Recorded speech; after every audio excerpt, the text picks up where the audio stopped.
Reacher star says his career was saved by a comedy icon after post-Brat pack struggles. Anthony Michael Hall recently played a very interesting villain in the Amazon Prime Video series Reacher.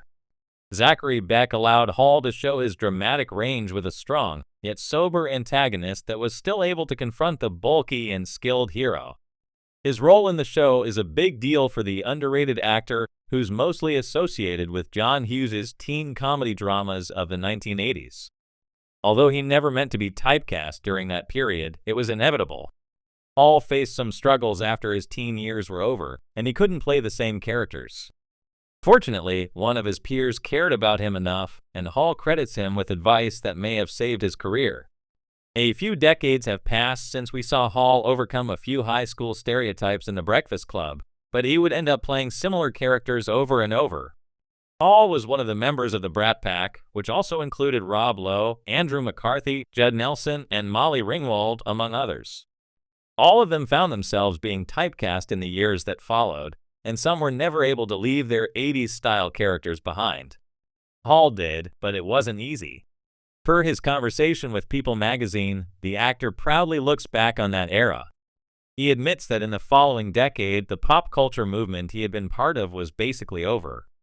But a few words of advice from comedy star Vince Vaughn were enough to make him chin up and not abandon his acting career. I went through another period in my 20s where it was really hard for me to get work because I made this kind of big impact. I remember meeting Vince Vaughn back in the 90s and I was struggling.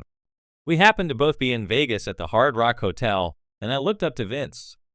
I thought he was a great comedian, a great actor, and he said something really sweet to me. He goes, "Mike, don't worry about it, man. You left an indelible mark, and it'll come around again." It was great. I'm getting a little choked up thinking about it because it was really encouraging me at that time. It was really sweet. Anthony Michael Hall was a major creation of John Hughes.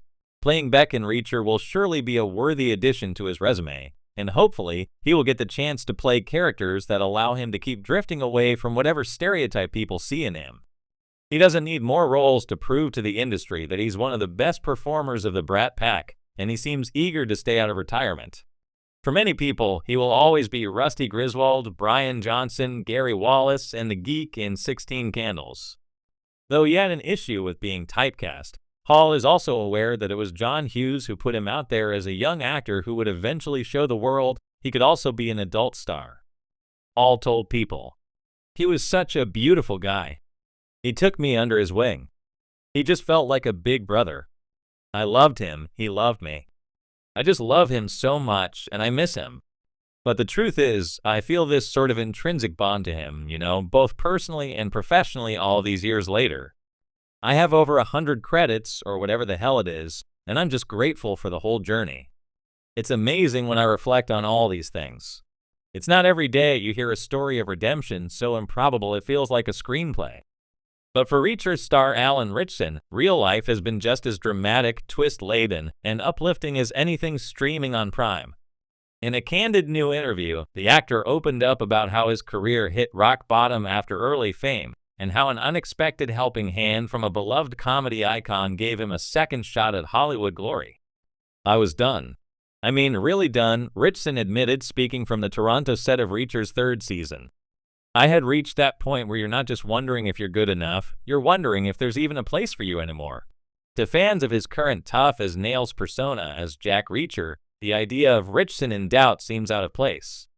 The former model and American Idol hopeful is now synonymous with stoic stares and bone-crunching justice.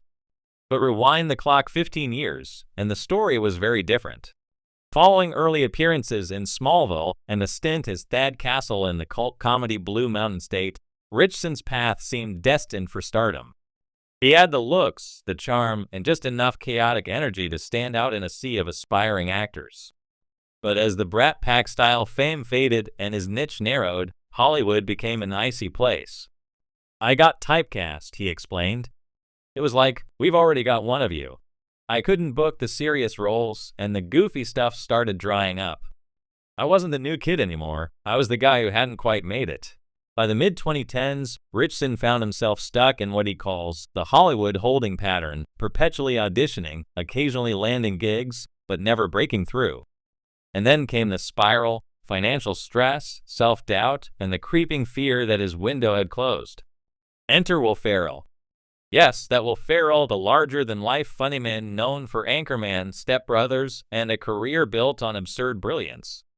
In a twist worthy of a buddy comedy, Ritchson says it was Ferrell's off-screen generosity and insight that changed everything. I had met Will at a charity event years ago, Ritchson recalled. He barely knew me, but I ran into him again at a low point, and somehow he could tell. He just looked at me and said, "You okay, man?" That conversation turned into a long lunch, which turned into a mentorship. Ferrell, who had built a production empire with Gary Sanchez Productions and Funny or Die, saw something in Ritchson others had overlooked: range. Will told me something I'll never forget, Ritchson said. He said, "People think comedy is about being funny, but the best comedy is about being honest. And I see honesty in you, even when you're being a maniac on screen." Ferrell didn't just offer advice. He gave Ritchson opportunities. First, a cameo in a Funny or Die sketch. Then, an audition for a smaller role in one of Ferrell's under-the-radar projects. And perhaps most importantly, a connection to a casting director who would later help land Ritchson the role of Hank Hall-Hawk on DC's Titans.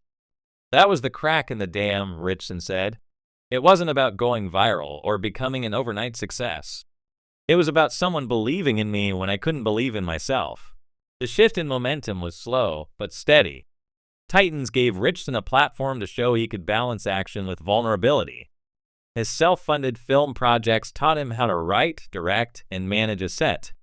And when Amazon began searching for the next Jack Reacher, Ritchson was finally in the right place at the right time with the right reel. Now, Reacher is one of Prime Video's most watched original series, and Ritchson has become a household name. Fans praise his grounded performance and physical authenticity, while critics note his unexpected depth.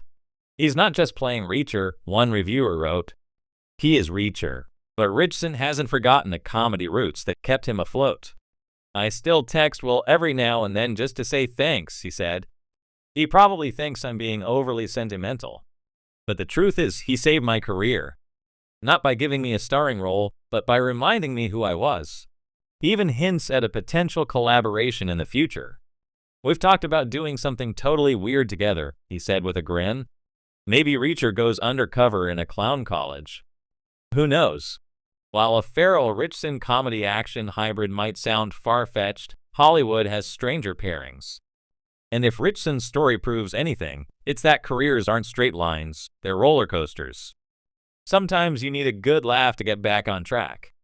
As for the advice he'd give to other actors stuck in the same rut he once faced, "Don't confuse momentum with meaning," Ritchson said. "You can be still and still have purpose. And sometimes the thing that saves you doesn't look like a big break. Sometimes it's just a guy in a hoodie who asks if you're okay." Let me know if you'd like to tweak this or adjust the tone, more journalistic, more casual, or punchier headline maybe. While a Ferrell-Ritchson comedy-action hybrid might sound far-fetched, Hollywood has stranger pairings. And if Ritchson's story proves anything, it's that careers aren't straight lines, they're roller coasters. Sometimes you need a good laugh to get back on track.